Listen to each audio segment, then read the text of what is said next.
वालेकुम। इस वक्त हम ऑल पाकिस्तान स्टूडियो में मौजूद हैं। हमारे साथ मोअज़्ज़िज़ मेहमान मोहसिन हसन नदवी हैं। पाकिस्तान में शायद हम लोग तो इतना नहीं जानते, लेकिन जो रिसर्च डिपार्टमेंट से मुंसलिक हैं, जो रिसर्च से मुंसलिक हैं, उनके दरमियान ये नाम कोई अनजाना नहीं है। तो मोहसिन भाई, आप जरा बताइएगा कि सबसे पहले तो ये बताएं कि पाकिस्तान में जो है रिसर्च के बारे में जब भी कोई आदमी सुनता है तो उसके दिमाग में एक चीज आती है कि शायद जो रिसर्च कर रहा है वो डॉक्टर है, वो कोई साइंटिस्ट है।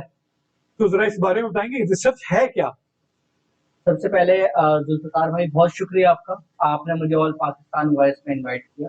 ये आपका मैं भी आपका शुक्रिया। बहुत शुक्रगुजार हूँ। आपने मुझे ये अपॉर्चुनिटी दी कि मैं आऊँ और बताऊँ यहाँ पे कि रिसर्च जैसा जो एक मौजू है, जो लोगों के लिए एक बहुत लोग समझते हैं कि बहुत ही बड़ा मुअम्मा है और पता नहीं कैसे की जाएगी, वो कोई इतनी मुश्किल चीज़ जी नहीं। जी। और वो आसान अल्फाज में बताऊँ ताकि जो लोग जिनको रिसर्च से मुंसलिक नहीं है, जो लोग, उनके लिए आसानी हो इससे शुरू। बिल्कुल सही।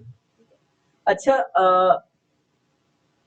रिसर्च जो है, अगर आप गूगल पे लिखें, आजकल तो गूगल हर एक के एक्सेस में, अगर आप गूगल पे लिखेंगे तो आपको 1000 डेफिनेशन दे देगा। जी जी। किताबी डेफिनेशन, बुक्स डेफिनेशन, दुनिया भर के ऑथर्स की डेफिनेशन। लेकिन मुझे लगता है कि एक आसान डेफिनेशन रिसर्च की क्या हो सकती जी जी। है? किसी भी मसले का, किसी भी प्रॉब्लम का सॉल्यूशन फाइंड आउट करना, या इसका साइंस से कोई ताल्लुक नहीं है। कोई साइंस से ताल्लुक, सही है। या किसी सवाल का जवाब ढूंढना, बिल्कुल सही है। ये एक रिसर्च है।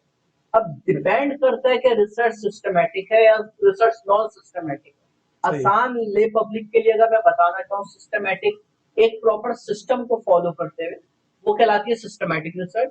और जी अगर जी। किसी सिस्टम को फॉलो नहीं करा, ऐसी आपने रॉ रिसर्च शुरू कर दी इंटरनेट पे और चीजें आपने देखी और आपने नोट डाउन करना शुरू कर दी, उसकी बेसिस के ऊपर कोई एनालिसिस करा, वो होगी नॉन सिस्टमैटिक।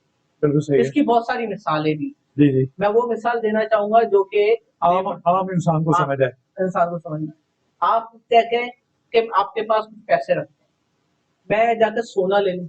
अब जी। आप कहें मैं सोना क्या लूं, आपने नेट पे देखना शुरू करा आज सोने के क्या रेट है।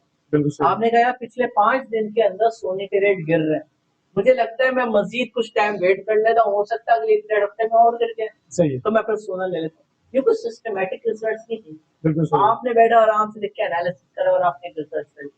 आजकल लोग ये समझते हैं रिसर्च सिर्फ कंप्यूटर के ऊपर बैठ के की जाए, ऐसा नहीं।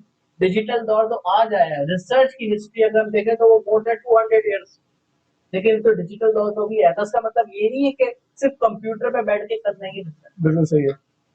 सही से। मेरा तो ख्याल है रिसर्च जब से इंसान इस रुए जमीन पे आया है, उस दिन से ही जब उसने चीजों का को देखा और उसको परखा, उसकी आंख ने, तो वहां से उसकी रिसर्च को स्टार्ट हो गई। तो बेसिकली ये है।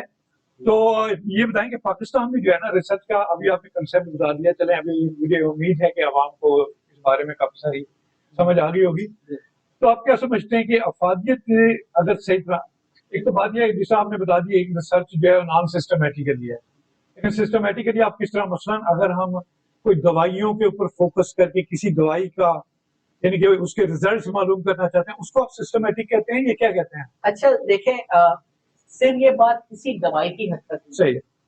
हमारे इर्द गिर्द अगर हम नजर घुमाएं और देखें तो जो हमारी सारी चीजें हमें नजर आती हैं, ये कोई रिसर्च हुई है तो तैयार नहीं। बिल्कुल सही है। जैसे कि हम ये माइक है, हम इससे बात कर रहे हैं, हमारी आवाज आ रही है, ये एक रिसर्च हुई है। एक चीज जो पे तैयार की गई, उसकी टेस्टिंग हुई, वो चीज बिल्कुल वैसे काम करेगी एज पर एक्सपेक्टेड आउटकम, जैसी होनी चाहिए थी, बिल्कुल सही तो है। फिर वो चीज तैयार होगी। ये सारी इजादात जितनी भी हुई है, सारी इनोवेशन जितनी भी है, पहले रिसर्च हुई, उसके बाद वो चीज जो है तैयार और जरूरत भी पड़ने के साथ साथ जो है उसमें एवेल्युएशन भी। बिल्कुल। जैसे मैंने आपको शुरू में बताया, किसी प्रॉब्लम का सॉल्यूशन ढूंढना, सही है। कोई मसला हुआ, किसी चीज की जरूरत हुई तो उसका आपने सॉल्यूशन ढूंढा ना। जी जी जी। तो इसी तरीके से आपको जो प्रॉब्लम्स थी, जो आपको जरूरत थी, उसकी बेसिस के ऊपर आपने रिसर्च करी और वो इजादात हुई। तो अगर आपने जैसे बात करी कि क्या फर्क है सिस्टमेटिक और नॉन नॉन सिस्टमेटिक, सिस्टम, बिल्कुल सही। सिस्टमेटिक जो ये कहानी होती है बेसिकली एक रिसर्च करने का तरीका कार है, गोल्ड स्टैंडर्ड। जैसे कि मैं आपको बताऊं कि गाड़ी चलाने का एक तरीका कार है। यहाँ से अगर आप कराची से इस्लामाबाद जाना चाहते हैं तो आप उसका एक तरीका कार है, जहाज के थ्रू जाना है, पहले आपने टिकट लेना है, फिर आपने जाके बोर्डिंग करानी, एक तरीका कार। बिल्कुल सही है, सही, इस तरह आज वो मैं और आप बैठ के पॉडकास्ट करें, इसका भी एक तरीका कार है। बिल्कुल सही है, तो इसी तरह रिसर्च करने का भी एक तरीका कार है। अगर आप उस तरीके से करेंगे तो रिसर्च मानी जाएगी अच्छी रिसर्च, ठीक है, सही है, मतलब एज पर द स्टैंडर्ड है। और अगर आपने वैसे नहीं करी तो नॉन सिस्टमेटिक रिसर्च तो हम अपनी डेली रूटीन में भी करें कि आप किसी भी दुकान पे जाएं और आप दुकान पे जाके दो मोबाइल खरीद रहे हो और दो मोबाइल पे बैठ के आपने उससे कंपैरिजन करना शुरू कर दिया, it's a kind of comparative analysis, it's also a kind of research. बिल्कुल सही है। तो हाँ, लेकिन जो सिस्टमेटिक रिसर्च होती है वो शुरू होती है एक प्रॉब्लम के साथ, एक मसले के साथ। एक मसला था, उस मसले से आपके दिमाग के अंदर एक सवाल उठा, उस सवाल की बेसिस के ऊपर आपने कुछ एज्यूम करा कि मैं इसको ना टेस्ट करता हूँ और फिर क्या ये ऐसे ही निकलना चाहिए या नहीं निकलना चाहिए। तो वो जो प्रोपोजिशन, एक चीज आपने एज्यूम करी दिमाग में, वो जी, जी। कहलाती है हाइपोथेसिस। हाइपोथेसिस को आपने टेस्ट किया, जैसा आपने सोचा कि ऐसा निकलना चाहिए वो भी हो सकता है, या जो आपने सोचा था एक्सपेक्टेड वो भी नहीं हो सकता। तो टेस्ट करने का तरीका कहाँ है, उसकी बेसिस के ऊपर आपके पास कुछ एविडेंस होने चाहिए। एविडेंस आप ये समझ लें कि कोई डाटा होना चाहिए आपके पास, जिस डाटा की बेसिस के ऊपर आप बता सकें कि हाँ ये चीजें मैंने फाइंड आउट करी। सही है, ऐसी रिसर्च नहीं होती कि मुझे लगता है कि sun rises from the east and sets in the west, सूरज मशरिक से निकलता है निकलता है, तो ये तो एक ये ऑब्जर्वेशन हो सकती है लेकिन रिसर्च नहीं है। रिसर्च नहीं है, ऑब्जर्वेशन और रिसर्च में थोड़ा बहुत फर्क है। फर्क है। आपको लगता है कि जब आपकी सैलरी बढ़ जाती है तो आपकी इनकम जब बढ़ गई तो आपके एक्सपेंसेस भी बढ़ गए। बिल्कुल बढ़ते हैं, सही है, ये वो बातें जो मैं और आप ये ख्याली बातें कर रहे हैं, सही है। लेकिन हम एक्चुअली कब देखेंगे, हमने 5 लोगों को पकड़ा, हमने बोला आपकी क्या सैलरी बढ़ी है, वो ऐसे लोग जिनकी सैलरियां बढ़ी हो, हमने वो 5 लोगों को बोला उनका सैलरी बढ़ने से पहले आप कितना खर्चा करते थे, सैलरी बढ़ने के बाद आप कितना खर्चा करते हैं। वो एक प्रॉपर सिस्टमैटिक इन्वेस्टिगेशन आपने करी और उसकी बेसिस के ऊपर आपने फाइंडिंग निकाली और आपने बोला कि हाँ ये फाइंडिंग है। हम तो ये सोचते थे, हमारा हाइपोथेसिस ये था कि जब इनकम बढ़ती तो एक्सपेंस बढ़ जाते हैं, लेकिन रियलिटी में क्या इसको कंफर्म करता है या नहीं करता है। तो किसी डाटा की बेसिस के ऊपर, किसी ऑब्जर्वेशंस की बेसिस के ऊपर आप एक अपने कंक्लूजन, तो ये पूरा तरीका कार जो होता है सिस्टमैटिक होता है। इसके अंदर बहुत सारी मेथडोलॉजीज है, जी, जी, एक बताइए। टाइम सीरीज होती है, एक क्रॉस सेक्शनल होती है। छोटी क्लास के बच्चे जो होते हैं उनकी रिसर्च अलग किस्म की होती है, जो प्रोफेशनली काम करते हैं उनकी अलग किस्म से होती है। कोई आर्किटेक्चर फील्ड के अंदर है उसकी अलग है, जो मेडिकल फील्ड की अलग है, उसकी अलग, इंजीनियरिंग बिल्कुल। फील्ड की अलग है। इट वेरीज, लेकिन रिसर्च जो है वो हर डिपार्टमेंट में इन्वॉल्व है, बिल्कुल इससे ये तो साबित हो गया। बिल्कुल चाहे वो कोई भी शोबा है, तक एक सब्जी वाला भी बेच रहा है, उसकी भी रिसर्च है, उसको भी पता है कि कौन सा पालक भाई मैं लेके जाऊंगा तो कौन सा बिकेगा। देखिए हम जो है इस वक्त मिसालें जो है बिल्कुल आम जिंदगी की दे रहे हैं ताकि लोगों को समझ आ जाए कि रिसर्च जो है, रिसर्च को आप जिस वक्त सुनते हैं ये नाम तो आप कंफ्यूज ना हो, बिल्कुल टोटली तौर पे। और ना ही ये सोचें कि जो रिसर्च करने वाला है वो बहुत बड़ा डॉक्टर बैठा हुआ है या वो बहुत ही ज्यादा पढ़ा लिखा है। भाई मेरे वो एक सब्जी वाला भी हो सकता है, उसकी रिसर्च जो है अगर उसमें 5 साल मंडी में गुजारे हैं, उसे पता है, उसे तमाम सब्जियों का पता है, ये आलू लेके जाऊंगा 2 दिन में सड़ जाएगा, ये आलू लेके जाऊंगा ये 1 हफ्ता चलेगा, इतना कच्चा टमाटर लेके जाऊंगा तो इतने दिन चल जाएगा बिकने में। तो मतलब ये है आम अल्फाज में, मैं तो इसी नतीजे पे पहुंचा हूँ आपसे बात करके कि रिसर्च जो है हमारी जिंदगी के हर शोबे के अंदर जो है वो इन्वॉल्व है, हमारी जिंदगी का एक हिस्सा है। एक चीज मैं यहाँ पे आपको ऐड करना चाहूंगा, जब हम अपनी तालीम कर रहे होते हैं और हम जब यूनिवर्सिटी लाइफ में होते हैं, यूनिवर्सिटी लाइफ मतलब वो हायर एजुकेशन मानी जाती है, जब आप कॉलेज के बाद यूनिवर्सिटी में आते हैं, तो जब कोई भी हम डिसिप्लिन पढ़ते हैं, जैसे मैंने अभी नाम लिए, मेडिकल ली, इंजीनियरिंग ली और बहुत सारे फील्ड्स है, तो उसकी हम पहले जब उसकी सारी थ्योरी पढ़ लेते हैं, उसके बाद हम लोग उसकी फिलोसफी पढ़ते हैं। लेट्स सपोज फिलोसफी आपको बताती है कि वो चीज की नेचर क्या है, वो चीज की फंक्शनिंग कैसे है, वो काम कैसे करती है, और आप फिर उसके अंदर कोई न्यू नॉलेज लेकर आते हैं, या आप एग्जिस्टिंग नॉलेज को टेस्ट करेंगे या आप कोई एक न्यू नॉलेज ड्राइव करेंगे। तो जो फिलोसफी है उसका अगर एक स्टैंड छोटा बनाया गया, वो है PIL, PHIL फिलोसफी। तो उसके शुरू में मास्टर्स लगाते हैं, तो जी जब मास्टर्स कंप्लीट करते हैं तो फिर एमफिल करा जाता है, वो सिर्फ एक फील्ड में नहीं है, मैनेजमेंट साइंस में और सोशल साइंस के अंदर हर फील्ड में है। हर फील्ड में एमफिल करते हैं। उसके जी बाद फिर डी फिल करते हैं, doctor of philosophy, D Phil या पीएचडी एक ही बात है। जी जी। तो वो फिलोसफी हर एक फील्ड के अंदर मौजूद है। तो ये जो आप फिलॉसफी क्या है वैसे, आप ये बताएं। मेरे नजदीक फिलॉसफी ये है कि जो लोग जिस किस्म की चीज ऑब्जर्व करते हैं फिर वो डिस्कस करते हैं या उसको राइट डाउन कर देते हैं, तो हम उनके एनालिसिस देखते हैं, तो उससे हम जो नतीजा अखज करते हैं हम वो कहते हैं कि वो उसकी फिलॉसफी है। तो आप इसे अकॉर्ड करते हैं या नहीं? मुझे आपने जो बोला ये बिल्कुल बात एग्री करता हूँ मैं जी इससे। जी जैसे कि मैंने आपको बताया कि एक चीज की बहुत सारी डेफिनेशन है, बिल्कुल सही। सही। इसी तरह फिलोसफी की भी बहुत सारी असल मसला definition ये मैं एक आम आदमी बिल्कुल। हूँ तो मैं उसको लेके चल रहा हूँ। मैं आपको आसान लफ्जों में जी बिल्कुल जी बताता हूँ। फिलोसफी जैसे मैंने पहले भी बताया कि अगर मैं बात करूं, लेट सपोज जो मेरे सामने चीज है मैं उसकी बात करता हूँ कि अगर लेट सपोज मुझे यहाँ पे एक रिमोट नजर आता है, जी अगर ये फिलोसफी है, इसकी मैं क्या समझना चाहूँ आसान लफ्जों में इसको बताऊं कि ये कैसा दिखता है, ये कैसे काम करता है, इस चीज के बारे में इसकी जांच पड़ताल करना, ये इस तरीके से क्यों काम कर रहा है, इसके अंदर क्या क्या चीजें जो इसको इस तरीके से काम करने पे मजबूर कर रही हैं, क्या क्या चीजें इसके अंदर ऐसी हैं, अगर हम ना होती तो ये किस तरीके से काम नहीं कर सकता था। इस पूरे की आपने एक सिस्टमैटिक इन्वेस्टिगेशन करी, इस तरीके को पूरी जांच पड़ताल करी, वो सारी चीज करा के उस चीज की हाँ। आपने जब भी टीवी लेते हैं कोई चीज लेते हैं तो उसके इस्तेमाल करने का तरीका तरीका उसकी बुकलेट हमें मिलती है, तो वो उसका वो फलसफे के ऊपर डिपेंड करती है टोटल। बिल्कुल। जी तो जी। लेट सपोज अगर एक बिल्ली भी आपके सामने से रास्ता काट ले तो ये इसके पीछे भी फिलॉसफी है अच्छा अच्छा। कि यार बिल्ली ने रास्ता काट लिया, आज तो काली बिल्ली थी तो नहीं ये तो बात है, मैं इसको मैं बिल्कुल फिलॉसफी नहीं कहता। ये मिथ है ये डेफिनेटली। बिल्कुल सही बात है। देखिए मैं बताऊं, अभी मैं जो है ना कल वो देख रहा था, अभी तो हम देखे वायरलेस पे माइक के जरिए बात कर रहे हैं, जी यानी कि हमें कोई जरूरत नहीं है। आप 70s 80s 85 में जाएंगे ना, तो वो गुलूकार जो है वो माइक पकड़ रहा है और बाज का बेचारे की टांगे ऐसे वो उस वायर से इलझ के गिर भी रहा है।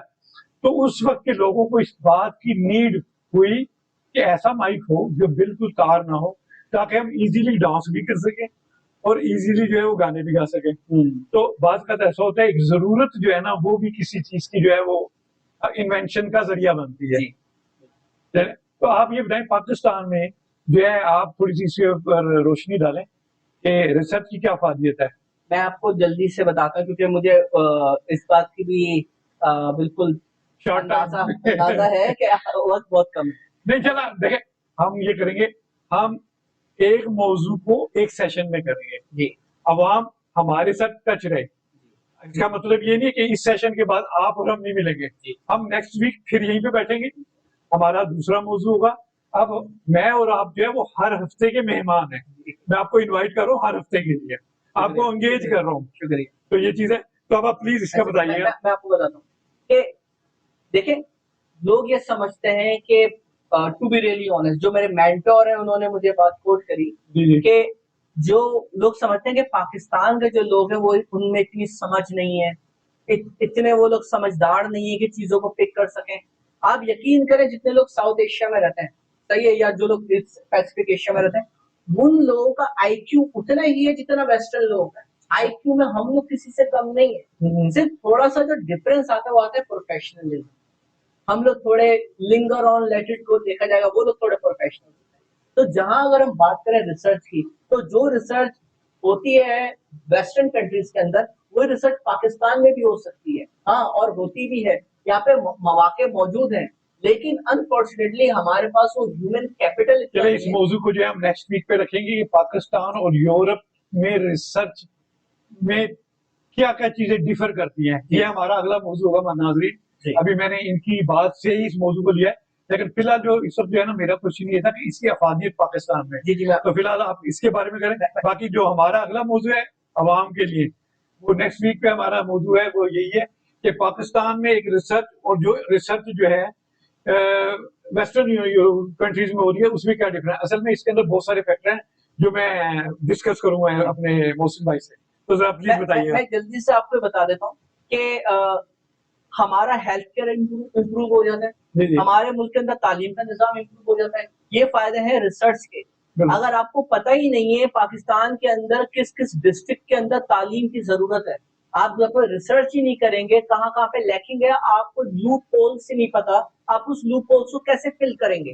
जहाँ तालीम के लूप होल्स आप उसको वैसे फिल करेंगे, जहाँ सेहत के निजाम के लूप होल्स आप उन्हें वैसे फिल करेंगे। जैसे रिसेंटली वैक्सीन के अंदर एक होता है बीवीएम, अभी पोलियो की वैक्सीन के जो कैंपेन चल रही थी, तो मैंने उनको देखा कि उनका बीवीएम के डाउट ना हो, कि वो वैक्सीन के ऊपर एक सर्कल होता है जो बताता है कि हाँ ये वैक्सीन की वैलिडिटी है या नहीं। इसी तरह ये पॉवर्टी को कम करता है, ये हमारे तालीमी निजाम को सही करता है, हमारे कम्युनिटी लेवल के जो हेल्थ केयर सेक्टर है उन्हें अच्छा करता है। इसकी बहुत सारी फायदियत है, मैं ये नहीं बोलूंगा किसी एक सेक्टर के अंदर है।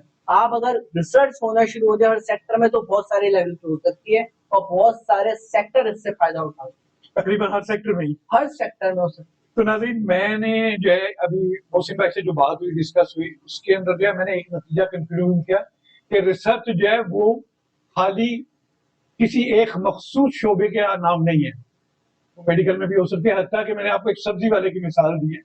तो रिसर्च हमारी जिंदगी का हिस्सा है, इससे हमें बिल्कुल नहीं डरना चाहिए। तो आज जो है हमारी फिलहाल मौसम ऐसी बात हुई कि रिसर्च क्या है, उसके बारे में हमने डिस्कस की और सेकंड की कि उसकी अफादियत क्या है। तो अभी ये है कि मैं इंशाल्लाह अगले हफ्ते के लिए जो मौजू हम छोड़े जा रहे हैं वो ये है कि पाकिस्तान और तरक्की याफ्ता कंट्रीज यानी कि मगरबी ममालिक हो या अमेरिका, ऑस्ट्रेलिया वगैरह सब, यूरोप, जो यूरोप है, उसके अंदर रिसर्च के में क्या डिफरेंस है, क्या यानी कि फर्क क्या है। तो इसके अंदर जो है वो काफी सारे फैक्टर्स हैं जो मेरे जहन में भी अभी आ गए एकदम। ये मौजू कोई छोटा मौजू नहीं है, इसलिए मैंने मौसम भाई को यहीं पे स्टॉप किया। तो इंशाल्लाह नाज़रीन हम जो है अगले हफ्ते इस मौजू के साथ मिलेंगे। तो मौसम भाई आपका बहुत बहुत शुक्रिया और मुझे उम्मीद है कि अब मेरा और आपकी जो बैठक है वो काफी सारे प्रोग्रामों तक जारी रहेगी। खाली हम एक मौजू रिसर्च वगैरह नहीं पकड़ेंगे, बल्कि जो भी माशरे में किसी किस्म का भी टॉपिक हमें नजर आएगा हम फ्रीली डिस्कस करेंगे। मैं रिप्रेजेंट करूंगा एक आम आदमी, उसका जो है माइंड क्या करता है, क्योंकि मेरा ताल्लुक देखिए मैं मीडिया से, मैं लोगों से मिलता हूँ, मैं लोगों में जीता हूँ, मैं लोगों में रहता हूँ। ये चीज है, मेरा किसी एक पार्टी से ताल्लुक नहीं होता, मैं लोगों से हूँ। तो लोग भी मेरी बात समझ गए होंगे। तो इंशाल्लाह ये है कि हम अगले हफ्ते के लिए मौजूद होते जा रहे हैं, तो फिर अगले हफ्ते मुलाकात होगी। ओके जी, अल्लाह हाफिज। थैंक यू, अल्लाह हाफिज, शुक्रिया।